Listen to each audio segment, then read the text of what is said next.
information, and that was it. I never went back to it. I'm a low-tech girl. I can answer a text, but I don't know how to text. I could probably learn if I slowed down long enough to do that. Sure. But I don't. My Trio is not hooked up to email. I don't know how to do that, so I just do it on my computer. You know, I mean, I'm certain that there's, but that's me. Right. I'm a visual person. I have to see it. I like looking at my calendar and flipping through, you know, because I can book out 6 months, 8 months, a year out with my speaking. So that works for me. People have to decide what works for them, you know, and it depends on their business. Everybody is so different. You know, that's what they don't understand. There's probably, if I had to sit down with people, I'd probably go through 80 different questions to discern who they are, what they're doing, what their business is, what their systems are, what their timeline is. Are they dealing with ADD, ADHD, depression, bipolar? I mean, we have to look at it all. Right. Because all of those factors interrupt the opportunity to follow up.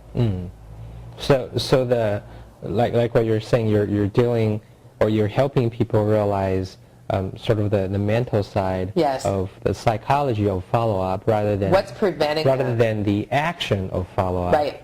And I think that's really important, and that's why I think this talk is actually a lot deeper than what the title suggests. You know. Yeah, and you know, a lot of people, it's a how-to.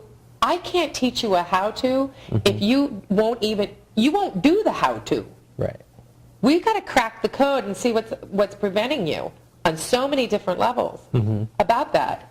Right. You could be insecure, self-esteem issues. I mean, there's a plethora of things that could be in the way. It's very interesting that we're having this discussion, even though it's slightly off topic, not so much, but kind of, because a lot of times people are looking at what they're doing wrong, and there isn't really anything they're doing that's wrong. It's more like what's in the way. Right. Like, what are you coming from the right place? Yes. What's wrong is if the intention matches the step. That's part of it. And that intention, it's really, I had to, for me, to get from I have to I get to was a very spiritual process for me.